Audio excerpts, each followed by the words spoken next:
Hello, everyone. Welcome to this week three lecture slash framing video for the readings for this module, really focusing on actors outside the government and who has influence on the policy process, whether it be agenda setting, whether it be implementation, whether it be evaluation. Who has influence in this really large, complex policy apparatus beyond our elected officials, beyond the formal authorities that we can identify? So before we sort of transition into the readings for this week and thinking through some of the ideas from this week, I kind of want to take a course recap and kind of cover where we've been and kind of where we're at. So as I kind of framed from the beginning of the course, the way that I think through policy and the way a lot of my policy research is conducted is that there is a distinction between policy when it's the express stated value of policymakers regarding the general direction of how they want a particular social domain to be organized or the changes they want to make, versus referencing specific technocratic rules, legislation, or policy instruments designed to achieve that effect, right? Policymakers will invoke the word policy, the idea of policy, when speaking about either of these directions. And these directions are not mutually exclusive. Sometimes when policymakers invoke the term policy, they are invoking ideas and values and directions and specific legislative action. But there's just an important distinction there when we think about policy, because it thinks about how we are approaching and critiquing a particular policy issue. You know, when policy is expressed at the abstract value level, there's not necessarily the specific actions or technocratic, administrative rule constructions that go along with it that actually lead to governmental change and policy direction. Sometimes it just, the battles happen at the area of political discourse, political rhetoric, versus sometimes there are specific technocratic issues that need to be addressed. And sometimes those technocratic issues may be more difficult to spot. Some of them might get more public attention than others, and it just changes a little bit. So that's kind of what that visual that I've created there starts to represent. Sometimes policy is a higher abstract at the value of agenda setting versus, getting really into the weeds regarding what needs to change about this governmental agency, what needs to change about this particular statute in state or federal law, local law, potentially. Right. And that there's a difference in the way that we conceptualize policy between problem identification, what are the specific social problems that need to be addressed, versus the type of solutions that are proposed, which is really more the agenda setting. Agenda setting is a little bit of the problemization as well, but solutions really kind of focus on the agenda. What is the policymaker's attention? Implementation, how are we going to implement it? Who's responsible for doing the new work or changing the way work has been done? And evaluation, like how are we evaluating whether or not this is effective? Who gets to determine those evaluations, right? And again, something I introduced last week, the interplay between law and policy, right? And that might be a little bit of a confusing asset. Matt, this is a public policy course, yet we're often talking about legislative action, right? And it's because the two often overlap, right? So again, within the policy process, we have existing state statutes on given educational domains, funding, curriculum, free speech, what have you. And within those various state and federal statutes, there's room for action. There's room for, Rebecca Natow's work, administrative rules, really formal aspects to that maneuvering. Some of it's more informal, the absence of clarity leads to, a spectrum of action, right? And so those are the potential policy problems as they are governed by current state statute in current law. But policy can extend beyond that. And so sometimes it's asking us to think about, well, what in federal or state laws need to change, right? And so when we're invoking the word policy, when we're talking about policy problems, we're talking about that entire spectrum. And so that's an important thing to keep in mind as we go through the rest of the course, right? When we're talking about policy, it could be either of those things. It could be both and, again, because they're not mutually exclusive concepts or mutually exclusive ideas. So last week, we really introduced the idea of the formal actors in the policy process, who at federal and state levels really get to determine the direction of post-secondary policy in this country. Right. And so with the federal government, we talked about, the president and their administration. We talked about Congress. We talked about departmental agencies and the political appointees from a presidential administration to get to lead those agencies, but then sort of the career level bureaucrats who exist in these agencies, the Department of Education, health, defense. These are all government agencies that influence higher education in various ways. There are individuals who go to work for those agencies and continue to work regardless of the political administration at the current moment. They are, career level bureaucrats, career civil servants, right? And how these various coalitions and constituencies and their perspectives get molded together, how they come into conflict, how certain ideas at certain times within these various domains come to rise, right? And again, at the state level, right? Because higher education in a lot of ways is governed at the state level. And so governors, SHIOs, whether the type of controlling board, whether it's a board informed or a board action, how much power the governor has in deciding specific, legislative requirements versus informing, those are important considerations, right? And so that circle is the formal authorities, whose name gets signed to a particular document and change subsequently happens. Right. But there are other actors that we need to consider in the policy setting and the policy making process. And I've kind of summed them up here a little bit between interest groups, public opinion in the way that public opinion can shape the policy process, academic researchers and who produces the evidence to inform policy problems, and also the evaluation is an important thought and important consideration. And also the business and corporate sector, which kind of interplays a little bit with interest groups, but I'm separating those out a little bit. And we're going to talk a little bit more about academic researchers in the next 2 weeks. Business and corporate is going to be there's going to be a little bit about that at the end of the course. So for this week, we're really going to hone in on interest groups and what we mean by interest groups, as well as public opinion.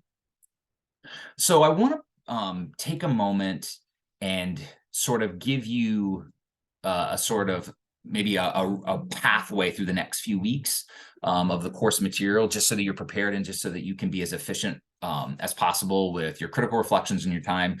There's kind of an overlap in content and ideas between weeks 3, 4, and 5, right? Between outside actors in the policy process, between the evidence use in the public, in the policy formation process, and in the policy, subsequently the evaluation process, and then theoretical approaches to policy research, how we can view policy related issues and problems from different angles and different perspectives, which can really help inform the process.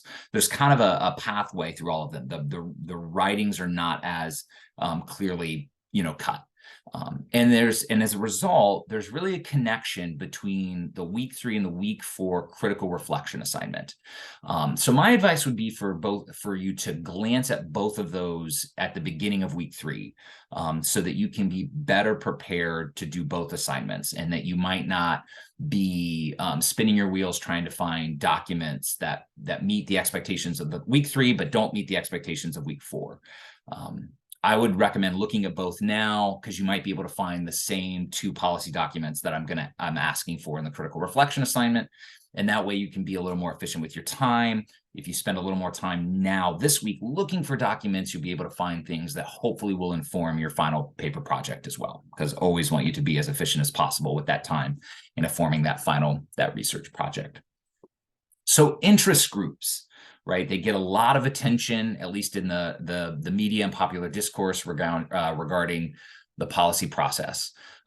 It's important to know that interest groups, particularly in like the literature and in research and the academic circles, are commonly known as intermediate organizations, right? They are intermediates between various constituencies, whether that be private business, private sectors, whether that be labor in the form of unions, whether that be sort of grassroots organizations and reflections of community organizing in different public constituencies.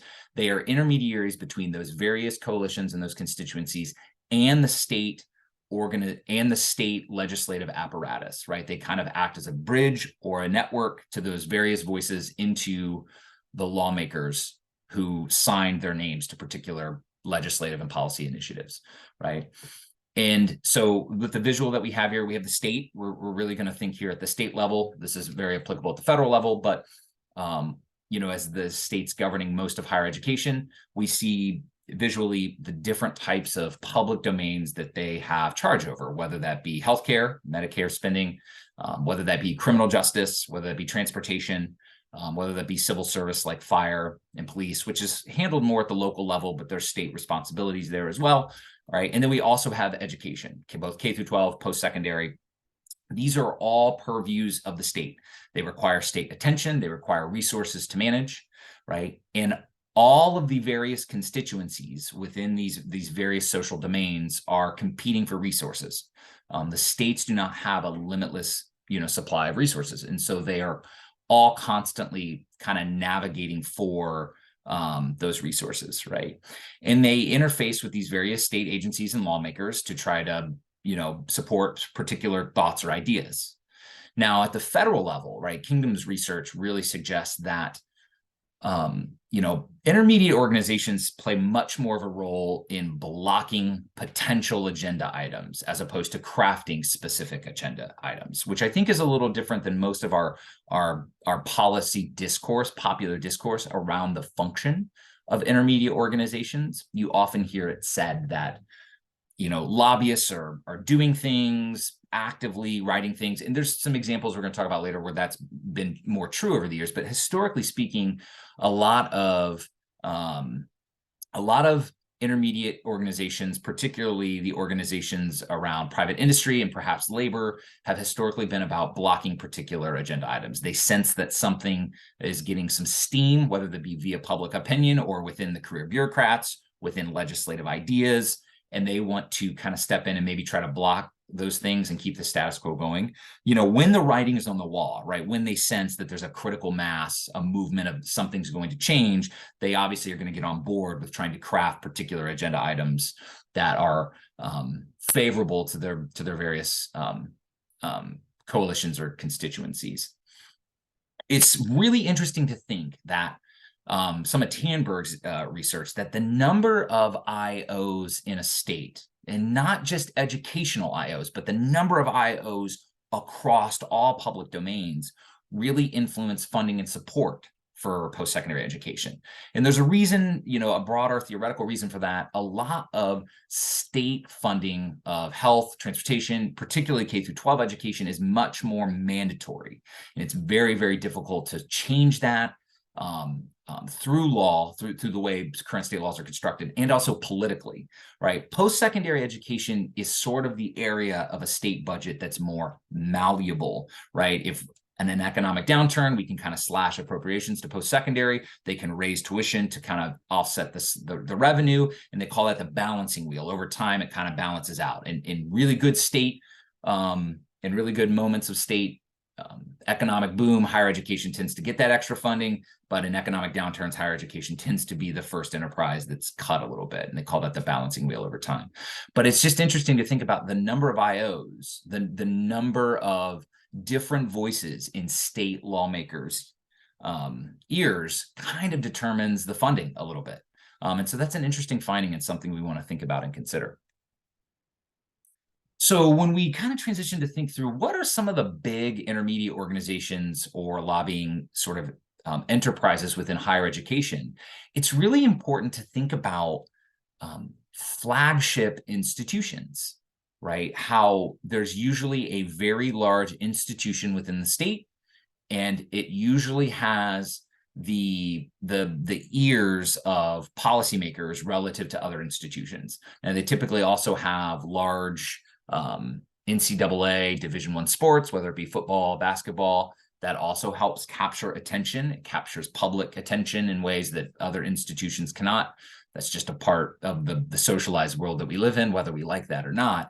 But these institutions typically have large government affairs offices that this is kind of their job. They really work as sort of the in-between between the institution and the state.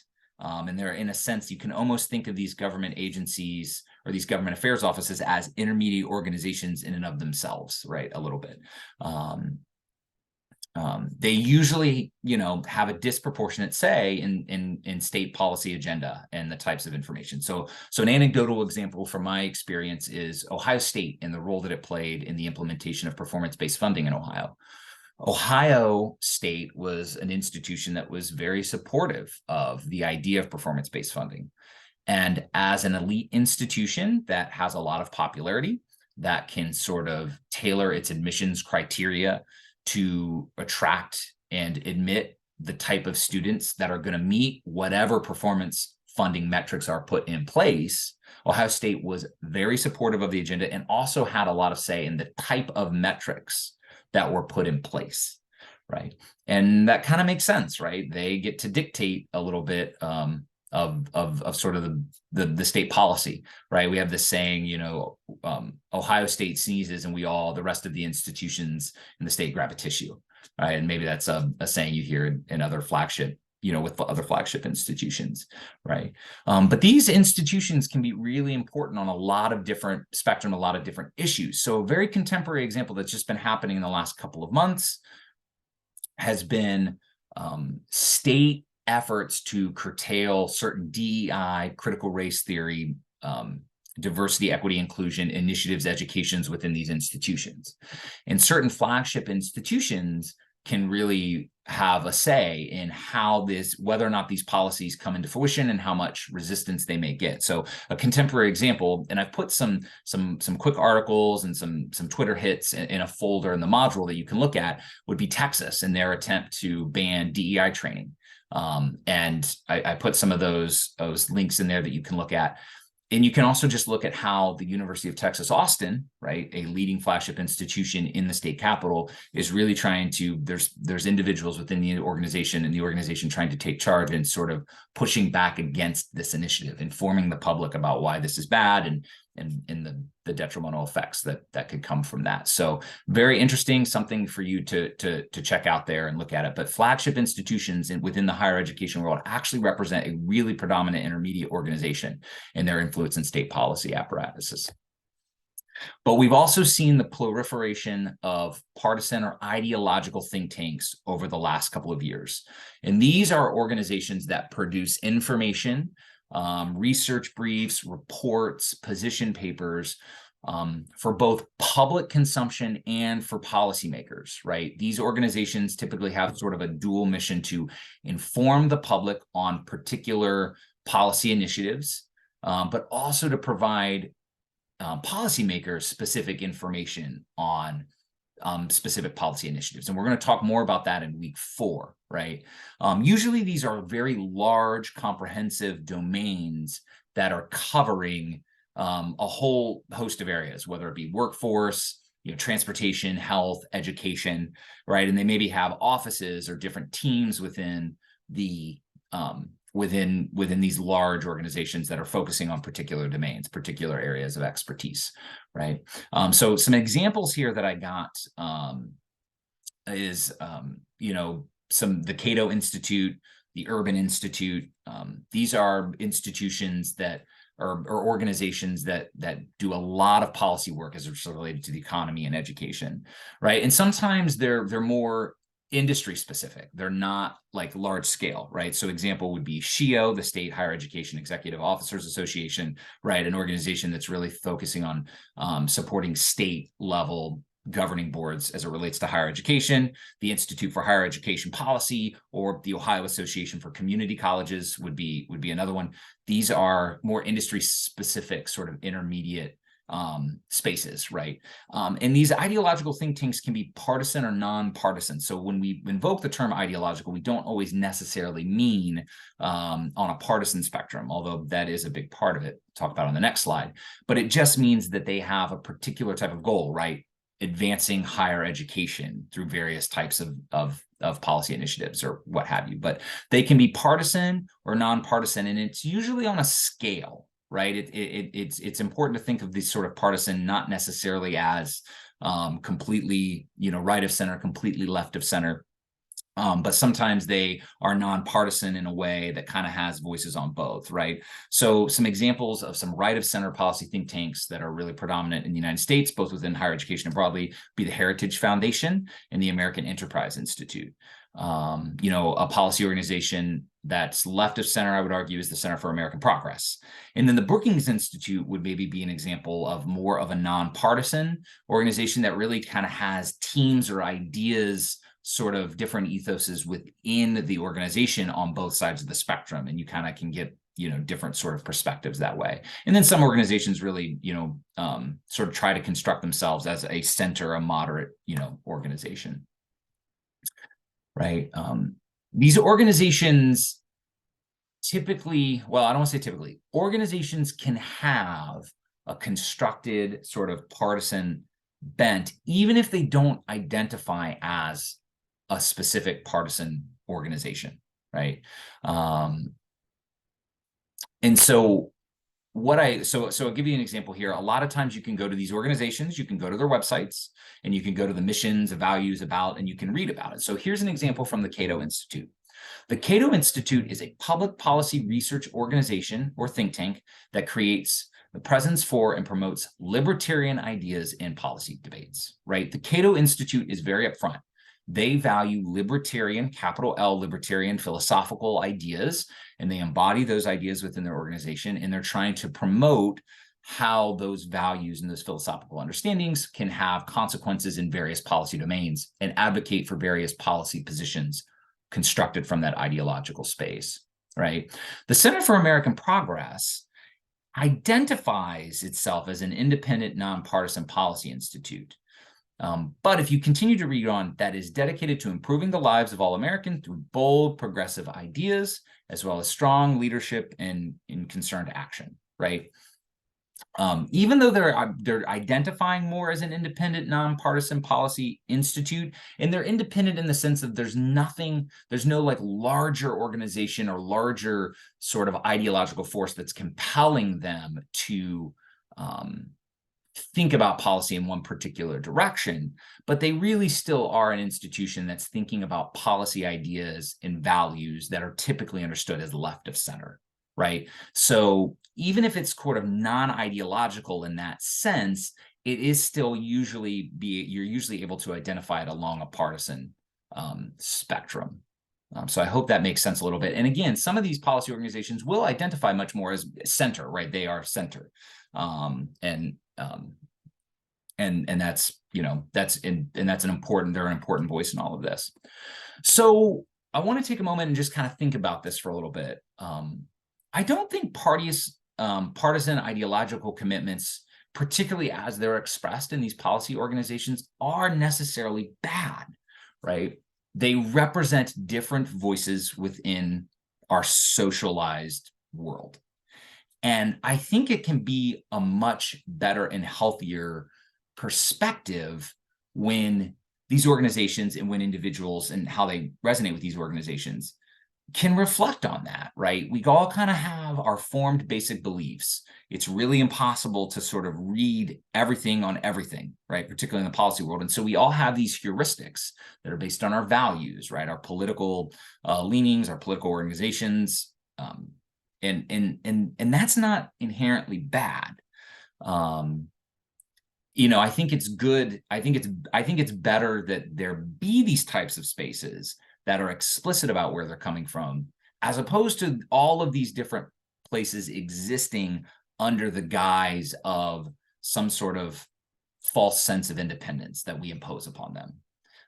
I just think that's important. It can help us think through how do people and groups of people different from my fundamental assumptions think through a particular policy issue? How do they arrive at the decisions and the ideas that they do? And you can really back it up to like, okay, this is, okay, I can agree with this thing, but like on this next move in the argument, this is where I get off the train. And you can better understand those differences better. And I think you can have better, healthy dialogue about where information's come from.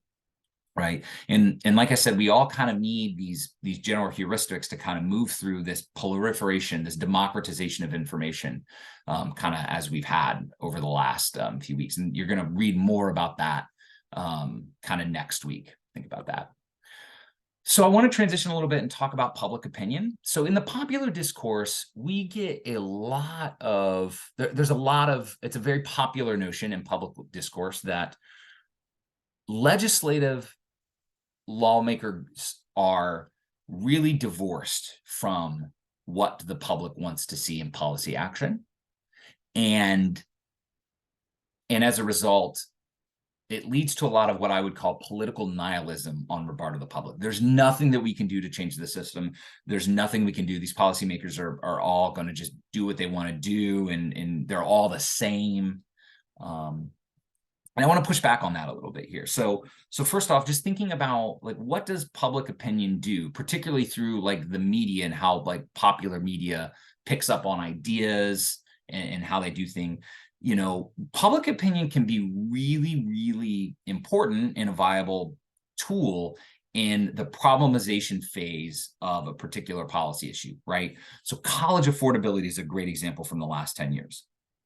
College affordability has become a very well understood policy problem in higher education domains. College is not affordable for various domains: lower income individuals, middle class individuals, and families and students. And so, right, the media and public opinion becomes very focused on this problem. College is not unaffordable, right? And sometimes when we get these problemizations, right, these values in the agenda setting, sometimes they're very nondescript, right? Like, well, why is that the case? What are we going to do about it? Sometimes that's a little more convoluted, right, in this, you know, public opinion space, but they really can be viable tools in shaping the fundamental like narrative around the problem. And from that problematization, you things start to emerge, right? Ideas, right? Loan forgiveness being a contemporary policy idea that's emerging from that space, right? You know, free tuition programs, I could have put that on there as well, are another example, right? So that's one way that the public can really have a say in the policy process. It really does help shape some of the fundamental problematization and what is a problem, what gets to be a problem in the public policy space. But I also want to propose an idea that policymakers are maybe more receptive to public opinion than like the current discourse would suggest, right? And I'm trying to, you know, find two examples here. They're not exactly apples to apples oranges over the last year, right? But in summer into fall of 2022, there was legislation at the federal level that was designed to help veterans in healthcare, various healthcare initiatives as it related to veterans. And there was a lot of discourse specifically around the burn pits, right? So President Biden's son, who passed away from cancer in I think 2015 or 2016, he was exposed to dangerous carcinogenics as a result of his time serving in Iraq in these burn pits. And so there was a lot of work on this, right? Well, at the time that this legislation came up, there was a lot of bipartisan support. The Democrats had a win, right, on some of their other legislative priorities, and the Republicans were not happy about it. And so virtually every Republican senator in the U.S. Senate voted against this bill. And there was such a backlash to this. There was such a public opinion backlash in these states, the national media, that I forget the exact days, but it's no more than 3 weeks. And I think it's like 2 weeks, 10 days, 14 days, 21 days later, just within a month, the same group of legislators that just voted against this bill voted to pass this bill without changing a single word in the bill. Right. The public backlash was so strong that they changed their vote.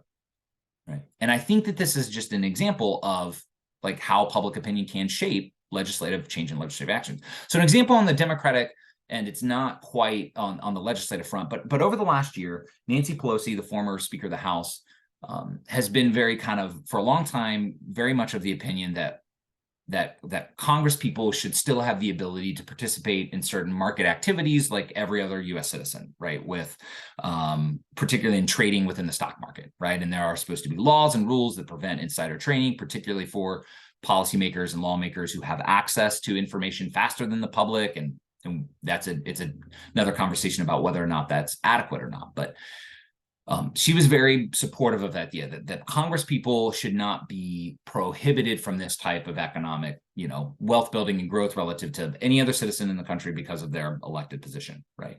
And there have been huge movements that have tried to argue, no, that's not the case, right? Becoming a lawmaker is not something that you have to do. It's not a random draw. You're not forced to do this. This is a choice that you're making. And as part of this choice, part of the consequences would be that you shouldn't be able to do this. Well, the public opinion has been able to turn on this in such a way, particularly through the work of AOC and other members of what's called the Squad at the federal level, and shaping the public discourse and public ideas around this, that Nancy Pelosi's position on this changed at the end of the legislative term last year, where she was willing to put this to a vote. And she came out and said, I've actually, she would vote in favor of restrictions of Congress people and their ability to vote trade via the stock market while they're a member of Congress, right? Now, again, another side tangent, did she recognize that this was not going to get anywhere politically and that she could gain political points, rhetoric? Perhaps. But the point just being that the political opinion on both of these issues of the public kind of did change the calculus for lawmakers a little bit. And so the public does have a voice in the policy process. It's harder to kind of draw a line from X to Z, but it is there. You can see evidence of how this can shape certain types of problemizations and certain types of issues. So for this week, your critical reflection assignment is to identify essentially 2 policy documents. You're going to identify one from a conservative organization and one from a left of center or progressive think tank or intermediate organization, right? Particularly, hopefully on the same issue, very specific. And you can find pieces that are relative to your final paper topic, right? The Ness and Gandara 2014 piece from this week, like when you read that article, they're going to have some resources about the state interconnected agencies that kind of work with these state agencies and try to build them into the national level now. So some great resources to help you find different organizations that you might not be familiar with to find these pieces. The pieces themselves that you can analyze for the critical reflections can be short. They could just be short policy briefs. They could be sort of position statements or papers. If you really find long research reports that you're really interested in, that you think are relative to your final topic, you can just use a section of that for this assignment. You don't have to read a big 50-page report this week. If you don't have time, just go to the section you think is the most relevant, and you can make that, you can use it for this assignment and then use the larger piece for your thing. But I want you to get these pieces from different ideological spaces. And I want you to take note of how they problematize the policy issue, right? What is the problem, right? And really try to dig down that at a deeper philosophical level, right? So if you're doing something on a college affordability measure, right, you might find both groups say, well, college is unaffordable, right? But ask yourself more critical questions. Who is it unaffordable to? Why is it unaffordable, right? When you start to get into the why in the problematization, is where you'll start to see some differences, I think, a little bit. And then again, looking ahead to week 4, what we're going to do in week 4 when we're really thinking about evidence use in the policy process is you're going to go to these same documents. And if it doesn't work with these documents, you can find it the same organizations a little bit. And you're going to think through, well, what specific evidence are these organizations citing in this process? Are they what information are they conducting? Are they relying on their own internal research, on other types of research? Where is that research coming from? How is the argument being constructed about that research? So in this week, you're really going to think to how they frame the problem, how they think through the problem, and how it relates to those deeper ideological commitments. And then next week, going to really think through, starting with that as the frame, moving into evidence, what type of evidence are they using? Why are they using this evidence? How effective is that evidence in drawing on the readings from that week? So that's why I think it can be a little beneficial to just kind of look ahead and take a look at that. So as always, please reach out with any questions or thoughts on the materials that you have. I've really enjoyed reading all of your work thus far. You're all doing great work and thinking through higher education policy issues in really creative and interesting ways. And I look forward to seeing your work this week.